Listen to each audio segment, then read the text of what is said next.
Hello students, welcome to my YouTube channel Shyam Sharma maths.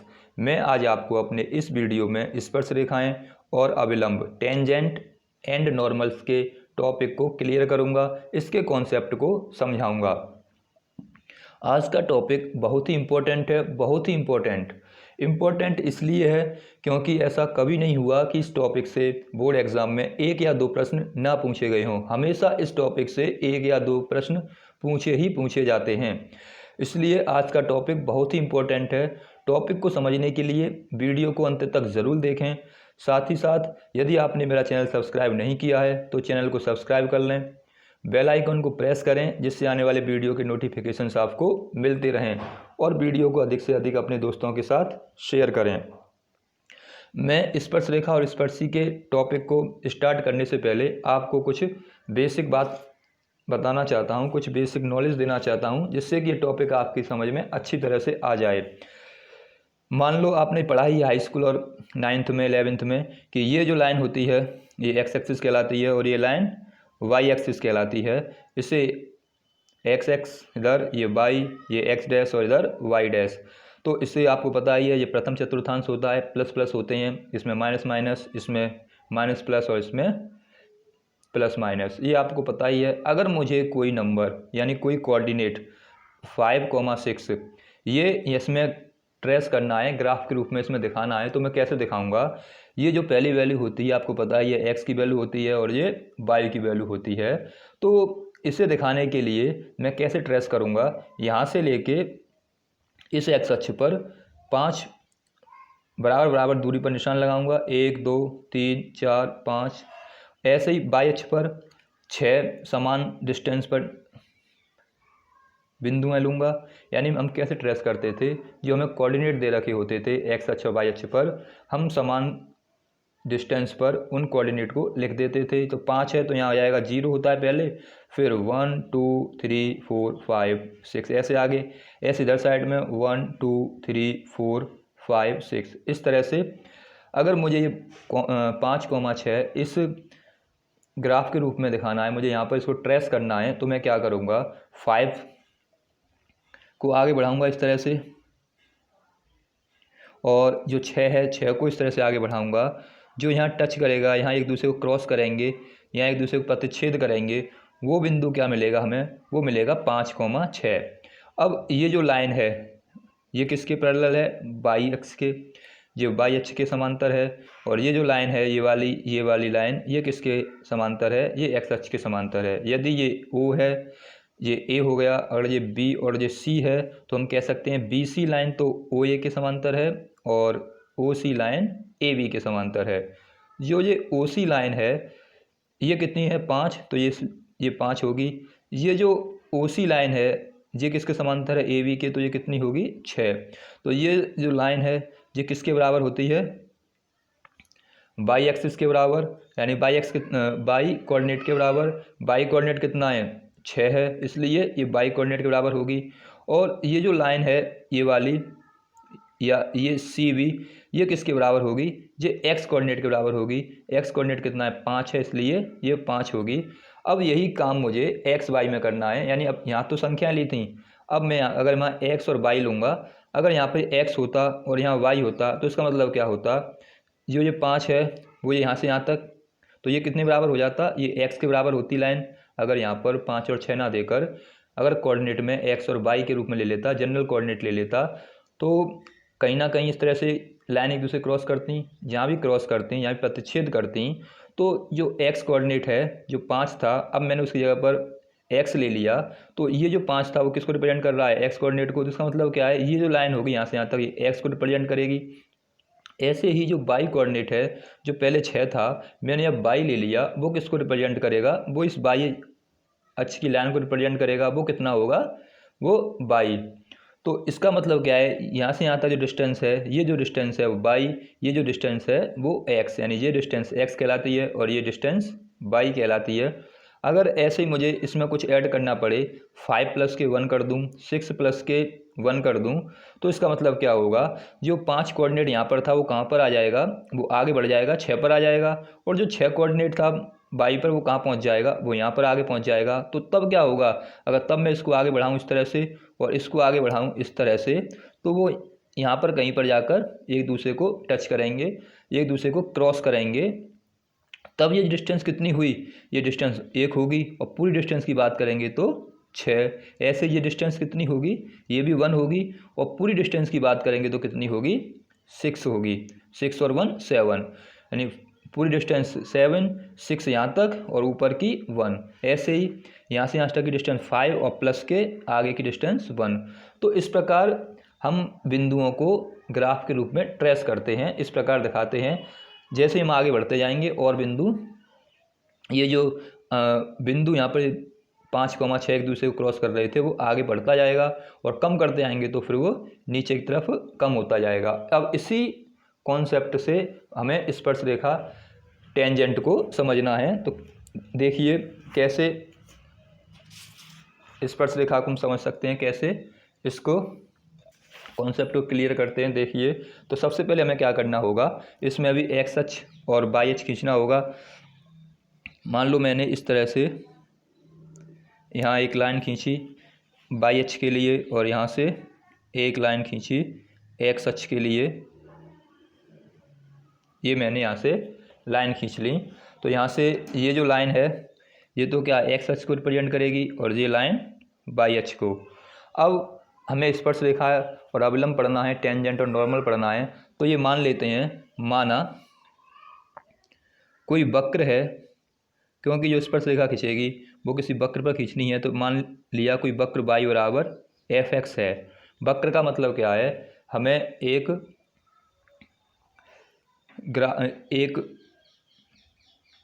चित्र बनाना है, एक वक्र खींचना है। अब हम जो वक्र खींचेंगे, कर्व खींचेंगे। अब ये वक्र कैसा हो सकता है, अब वक्र कैसा होगा, मान लो ये वक्र इस प्रकार है, इस तरह से इस वक्र का ग्राफ है। मान लो कोई वक्र दे रखा है, कोई वक्र की इक्वेशन दे रखी है, तो हम क्या करते हैं, उस वक्र की इक्वेशन को ग्राफ के रूप में कोऑर्डिनेट ग्राफ के रूप में उसको निरूपित करते हैं, ग्राफ के रूप में उसको ट्रेस करते हैं। तो हमें जो वक्र y बराबर fx दे रखा है, इसको ग्राफ के रूप में ट्रेस करना है। अब इसको ट्रेस करने पर हमें पता चला कि इसका ग्राफ ऐसे बना, यानी इसका जो चित्र है y बराबर fx का जो वक्र था, जो इस प्रकार ट्रेस हुआ ग्राफ पेपर पर।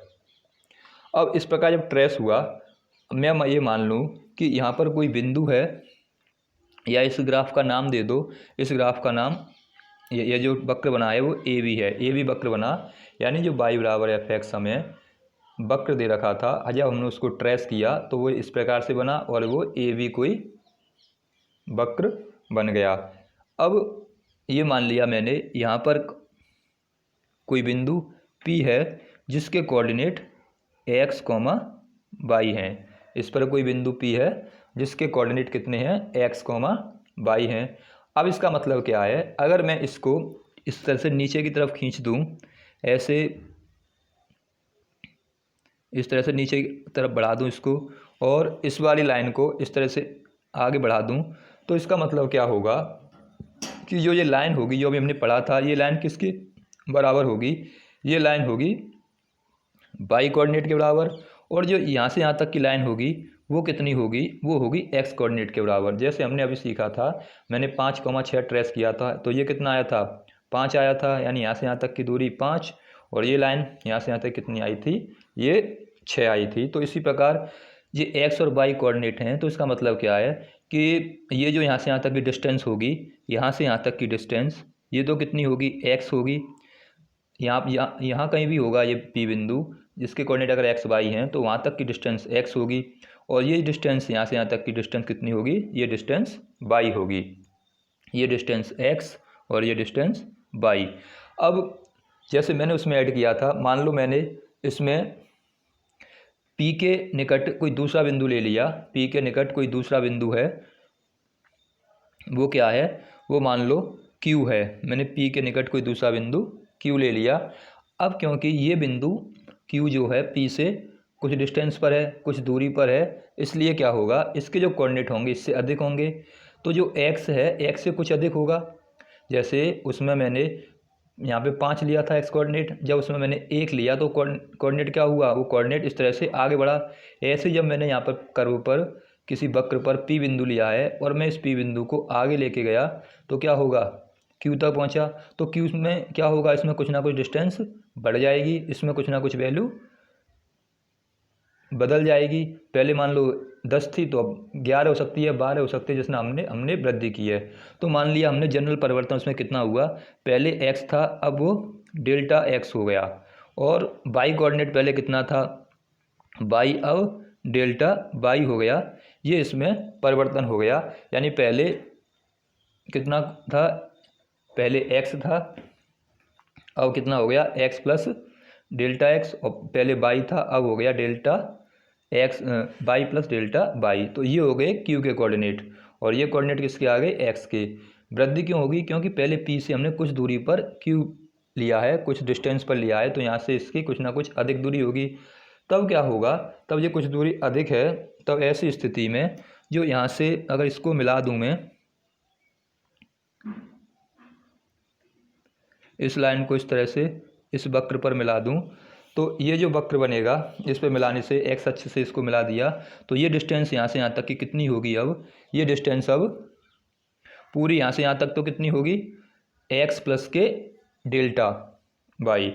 और इसको नाम दे दो, इसको दे दो पी एम नाम, और इसको दे देते हैं क्यू एन, पी एन, इसको एम नाम दे दिया पी एम, इसको क्यू एन। इसको नाम देने के बाद अगर मैं इस पी बिंदु से इस लाइन जो खींची है मैंने, जो क्यू एन खींचा है, अगर इस क्यू एन पर लंब डाल दूं तो वो लंब कैसे खींचेगा, इस पर एक परपेंडिकुलर लाइन डिस्टेंस करूँ, यानी पी बिंदु से अगर मैं इस पर लंब खींचूँ एक, तो ये लंब खींच जाएगा, यानी पी बिंदु से क्यू एन पर लंब खींचा, जो मान लो पी आर है।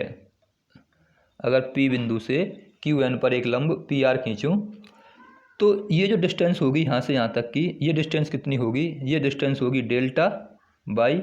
यहाँ से यहाँ तक की डिस्टेंस कितनी होगी, डेल्टा बाई, क्योंकि यहाँ तक तो कितना बिंदु है, एक्स कोमा वाई है पी के, इससे ऊपर हम गए हैं, तब हमारी वाई अक्ष में कितनी वृद्धि हुई है, वाई में कितनी डिस्टेंस चेंज हुआ है, डेल्टा वाई। तो इससे जो ऊपर की डिस्टेंस होगी वो कितनी होगी, डेल्टा बाई, क्योंकि यहाँ से यहाँ तक की डिस्टेंस लंब है, तो ये वाली लाइन है और ये वाली लाइन दोनों एक दूसरे के पैरेलल्स हैं, तो ये बाई है, तो यहाँ तक तो बाई हो गई, और ऊपर यहाँ से जितनी होगी वो डेल्टा बाई होगी।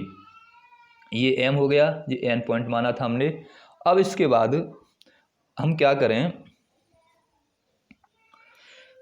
इसको यहाँ से देखें तो इधर यहाँ से यहाँ तक की डिस्टेंस कितनी थी, एक्स थी, और ये डिस्टेंस कितनी हो जाएगी यहाँ से यहाँ तक, तो ये डिस्टेंस कितनी होगी, जैसे इसमें वृद्धि ये इसके पैरेलल्स होगी, तो ये बिंदु पहले यहाँ पर था x, अब कहाँ पहुँच गया, अब बिंदु x इधर आ गया इस पे, यानी इसके ऊपर यहाँ, तो कितनी परिवर्तन हुआ उसमें, डेल्टा x। तो जो mn की जो mn का जो मान होगा वो इसमें जो वृद्धि होगी वो कितना होगी, डेल्टा x, यानी m से लेके n तक कितना आएगा, डेल्टा x। यहाँ से यहाँ तक इसमें डेल्टा x की वृद्धि होगी। अब क्या करना है, ये डेल्टा x हो गया, ये डेल्टा y हो गया। अगर मैं अब इस जो Q पॉइंट है, अगर मैं इसमें कमी करता जाऊँ, इसमें इसको घटाता जाऊँ तो क्या होगा, या फिर पहले मैं इस पर एक स्पर्श रेखा खींच लूँ, इस बिंदु पर P पर एक स्पर्श रेखा खींचूँ, ऐसी जो Q और P को, स्पर्श रेखा नहीं, P और Q को मिलाने वाली एक लाइन खींच दूँ जो P और Q से होकर जाती है। तो कैसे जाएगी, P और Q से, P और Q को मिलाने वाली अगर एक लाइन खींचता हूँ मैं, तो इस तरह से वो लाइन जाएगी, ये होगी P और Q को मिलाने वाली लाइन। तो ये अगर मान लो Q T डैश मैंने एक लाइन खींच दी, और इसका जो एंगल है वो फाई है।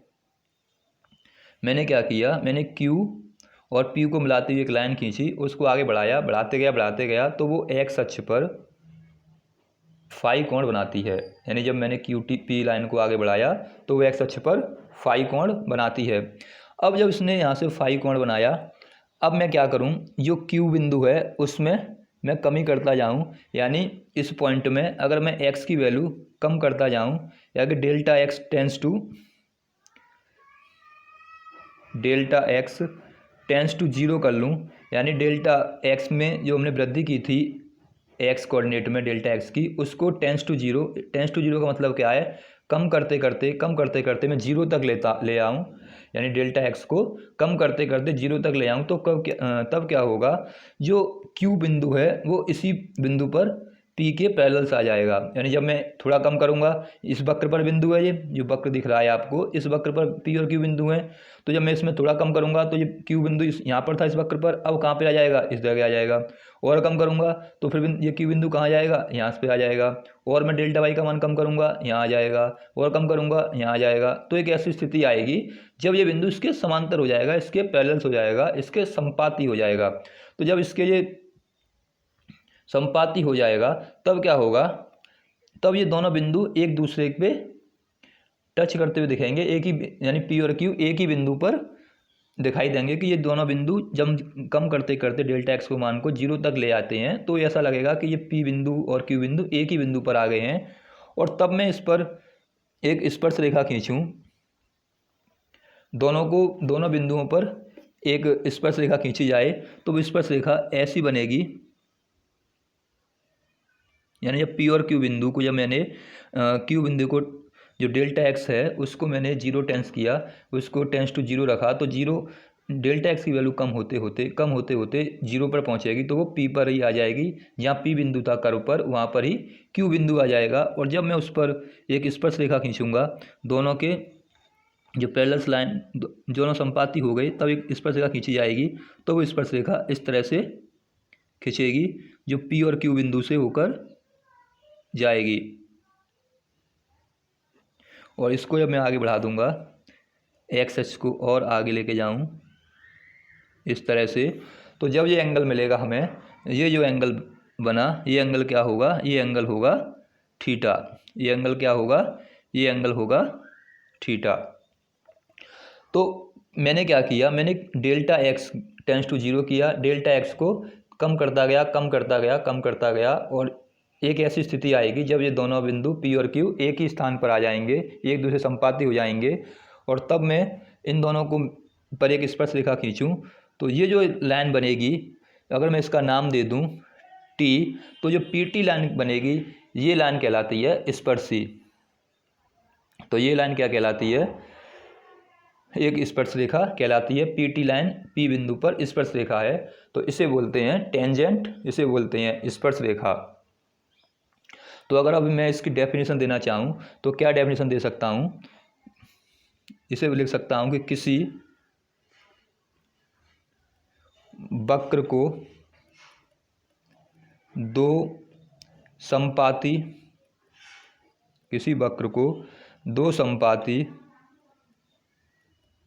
बिंदुओं पर प्रतिच्छेद करने वाली रेखा, दो बिंदुओं पर प्रतिच्छेद करने वाली रेखा उस वक्र की स्पर्श रेखा या स्पर्शी टेंजेंट कहलाती है। ये इसकी डेफिनेशन अब मैं दे सकता हूँ कि पी बिंदु लिया था, क्यू बिंदु लिया था, यहाँ पी के एक्स वाई कोऑर्डिनेट थे और क्यू के एक्स प्लस डेल्टा एक्स थे, कि उसमें कुछ वृद्धि हुई थी, और मैंने जब एक्स कोऑर्डिनेट को डेल्टा एक्स को टेंस टू जीरो किया, कम करते लाया, तो क्यू बिंदु क्या होगा, पी के संपाती हो जाएगा। जब पी के संपाती हो गया, तब मैंने उस पर जब एक प्रतिच्छेद रेखा खींची, तो वो कैसी रेखा होगी, एक स्पर्श रेखा होगी, एक स्पर्शी कहलाएगी।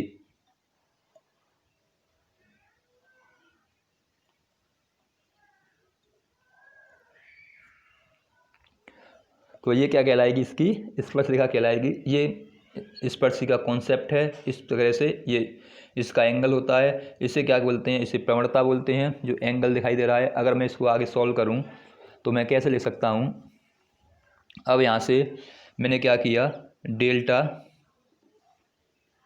एक्स टेंस टू जीरो किया, तब मुझे क्या मिला, तब मुझे जो फाई एंगल था वो किस में परिवर्तन हो गया, फाई एंगल बदल गया थीटा में। तो इसका मतलब क्या है, इससे मैं ये ले सकता हूँ, या टेन जो फाई था वो चेंज होके टेन थीटा हो गया। अब इस प्रकार हमें क्या मिलेगा, अगर मैं ये लिख दूँ टेन थीटा लिखूँ, tan theta equal to limit delta x tends to 0 tan phi. अब इसको मैं क्या ले सकता हूँ, इसको ले सकता हूँ लिमिट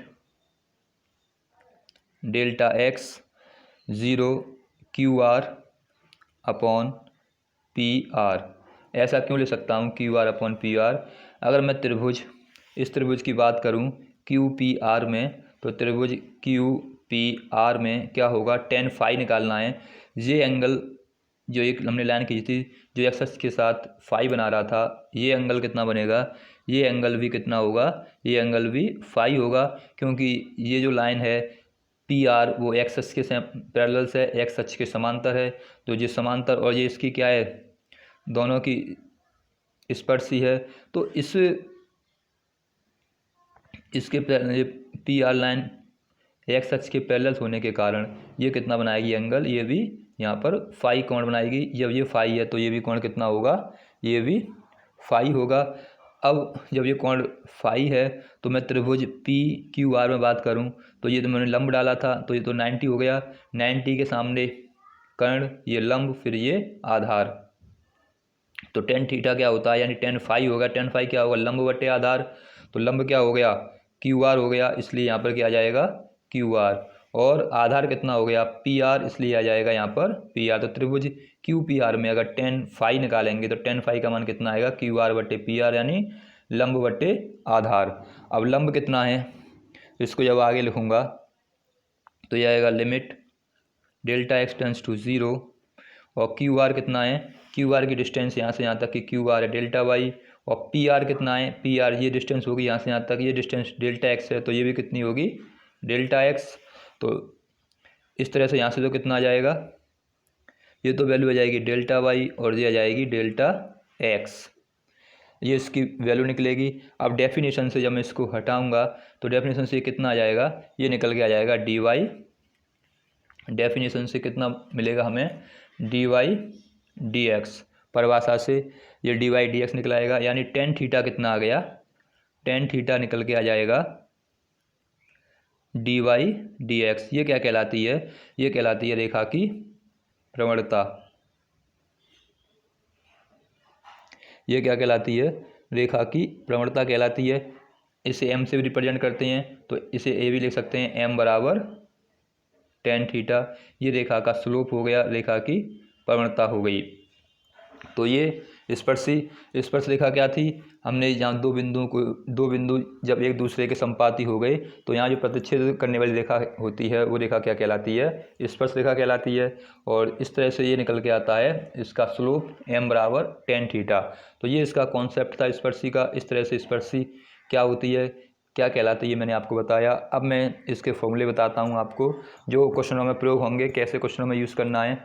अगर हमें प्रवणता निकालनी है, स्पर्श रेखा की प्रवणता निकालनी है, तो क्या यूज़ करना है, स्पर्श रेखा की प्रवणता क्या होगी, स्पर्श रेखा की प्रवणता m बराबर डी वाई डी एक्स, ये कहलाएगी स्पर्श रेखा की प्रवणता m बराबर डी वाई डी एक्स।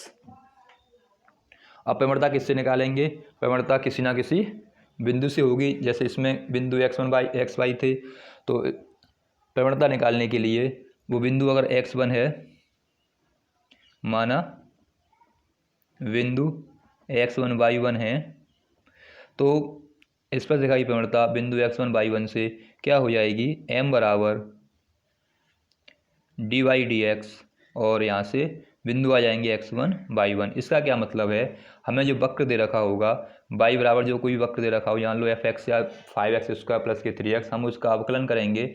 अवकलन करने के बाद डी वाई डी एक्स निकालेंगे और उसमें बिंदु x1 y1 के मान रख देंगे, यानी x की जगह पर x का मान और y की जगह y का मान रख देंगे, तो हमें स्पर्श रेखा की प्रवणता मिल जाएगी। यानी किसी बिंदु x1 y1 से स्पर्श रेखा की प्रवणता क्या होती है, m बराबर D y d x x1 y1। इसी प्रकार किसी बिंदु से, यदि कोई बिंदु, ये तो पहला फॉर्मूला हो गया। दूसरा फॉर्मूला, किसी बिंदु, मान लो वो बिंदु x1 y1 है, तो x1 y1 से रेखा की स्पर्शी क्या होगी, वक्र y बराबर fx पर रेखा की स्पर्शी, रेखा की स्पर्शी का समीकरण क्या होगा।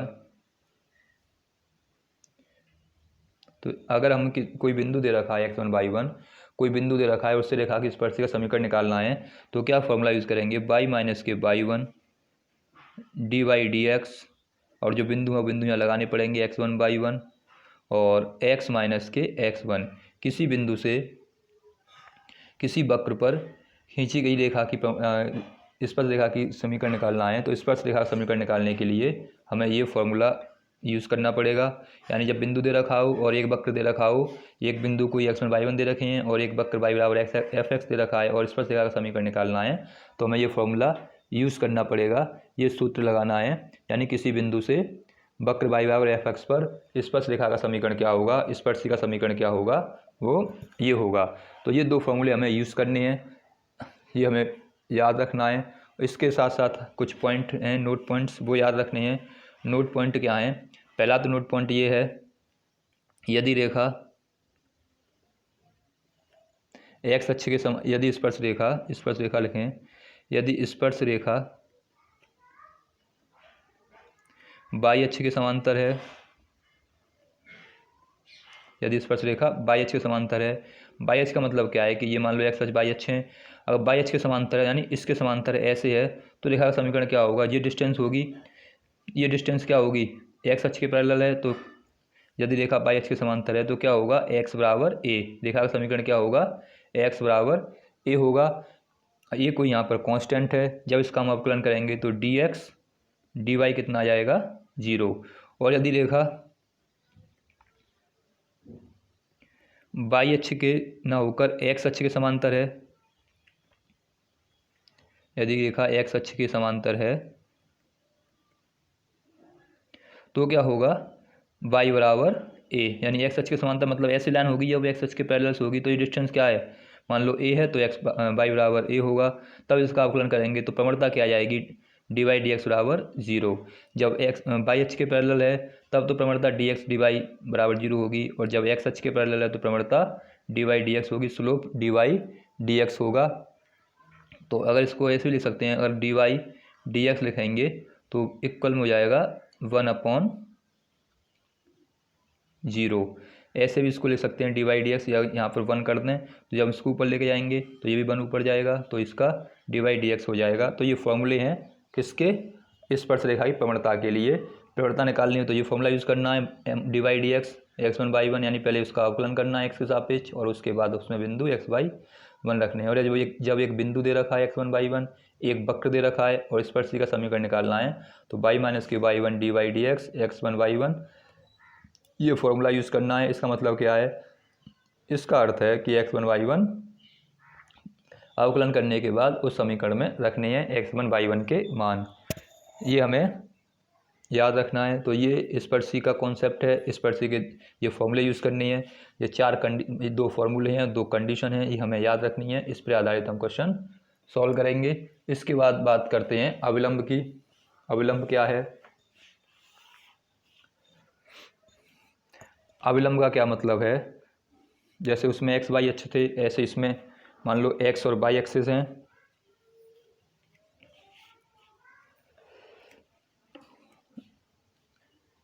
ये वाई एक्सिस है, ये एक्स एक्सिस,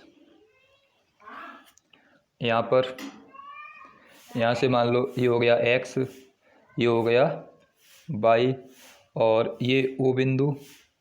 अगर कोई वक्र y बराबर एफ एक्स दे रखा है हमें, तो एफ एक्स का अगर हम वक्र खींचें, इसका ग्राफ रूप में निरूपण करें, तो मान लो इस तरह से बना, और ये ग्राफ है वो क्या है, इसका नाम ए बी है। और मैं इस पर कोई बिंदु P ले लूँ और इस P बिंदु पर एक स्पर्श रेखा खींचूँ, तो स्पर्श रेखा कैसे जाएगी, तो वो स्पर्श रेखा इस तरह से होगी, ये स्पर्शरेखा होगी P बिंदु पर।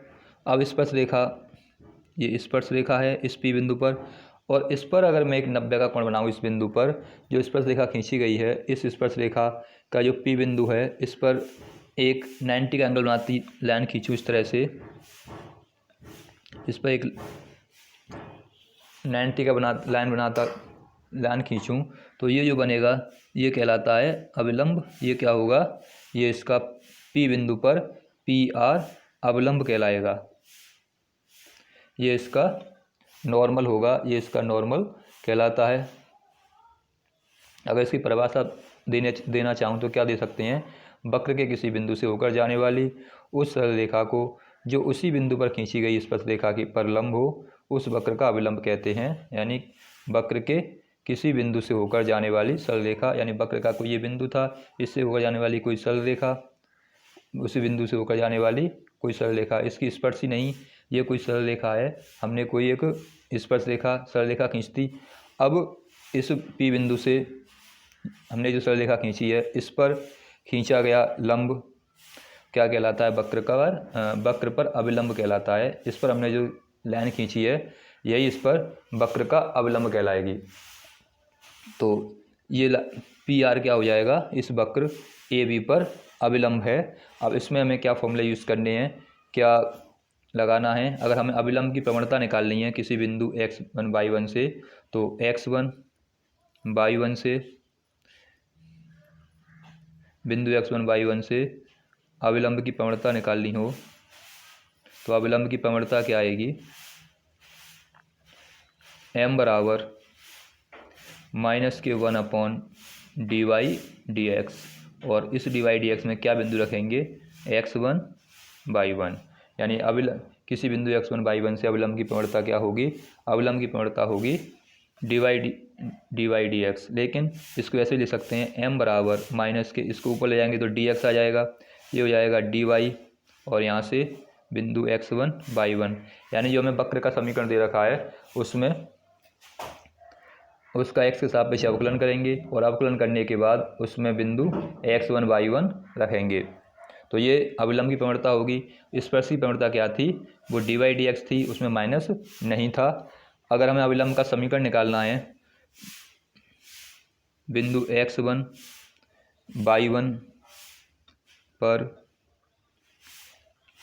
खींची गई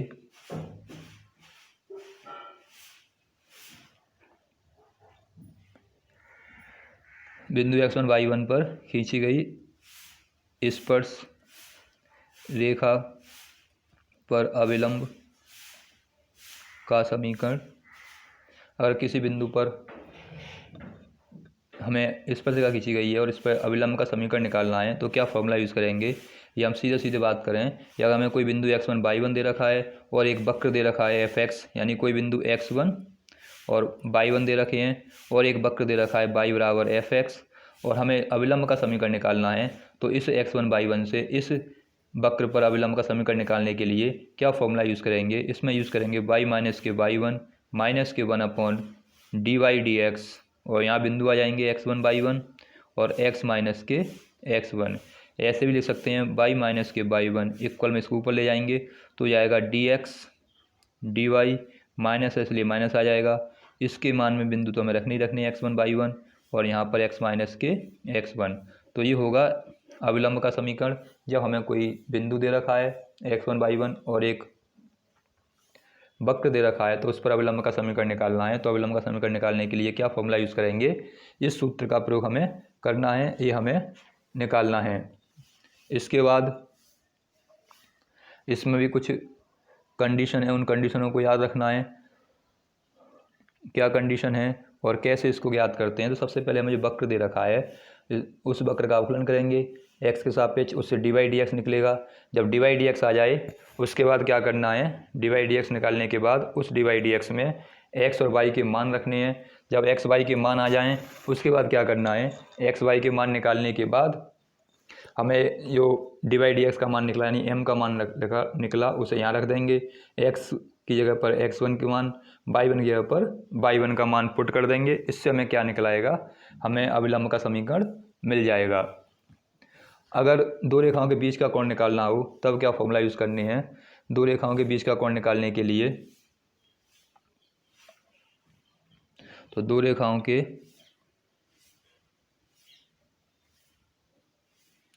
बीच का कोण, अगर दो रेखाओं के बीच का कोण निकालना है तो दो रेखाओं के बीच का कोण निकालने के लिए फॉर्मूला यूज़ करेंगे tan theta equal to m1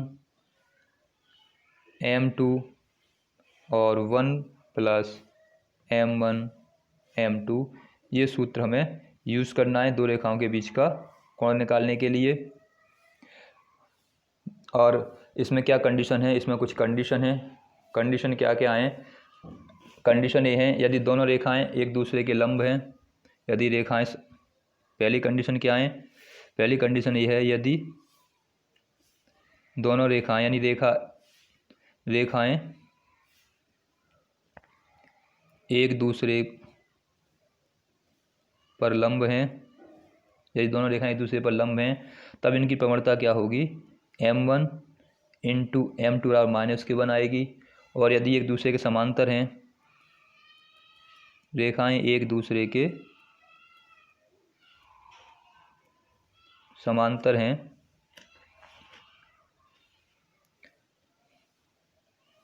तब क्या आएगा? m1 बराबर m2 आएगा। अगर एक रेखाएं एक दूसरे के समांतर हैं तो m1 बराबर m2। m1 क्या है? m2 क्या है? m1 पहली रेखा की प्रवणता है, m2 दूसरी रेखा की प्रवणता है।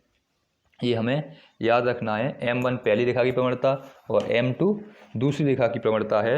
इसे निकालने के लिए पहले मैंने बताया प्रवणता वाला फॉर्मूला, वो यूज़ करना है। इससे हम प्रवणता निकाल लेंगे।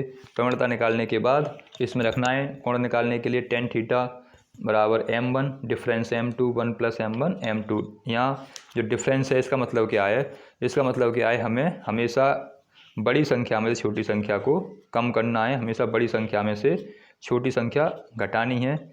यहाँ पर इस डिफरेंस का मतलब है। तो ये दो रेखाओं के बीच का कोण निकालने का फॉर्मूला है।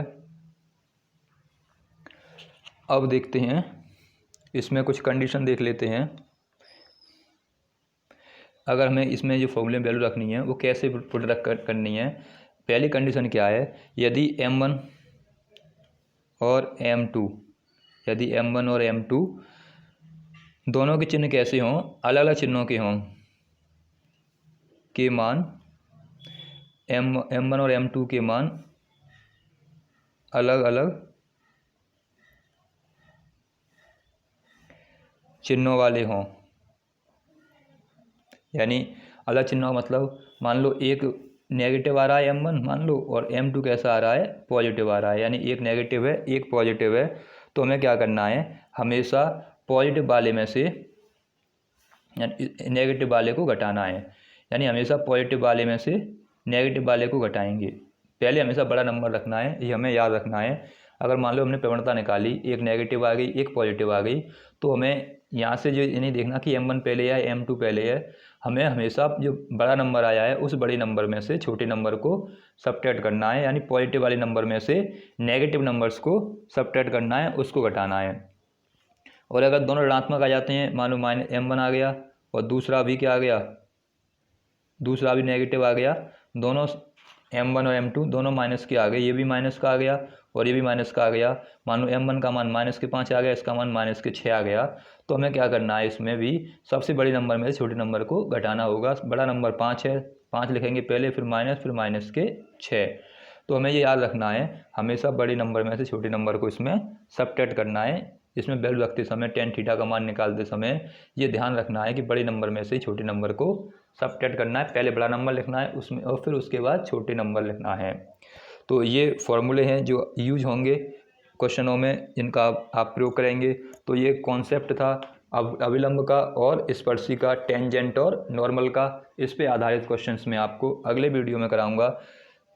आपको ये फॉर्मूले याद रखने हैं, ये कॉन्सेप्ट याद रखना है, स्पर्शी क्या है, टेंजेंट क्या है और नॉर्मल क्या है।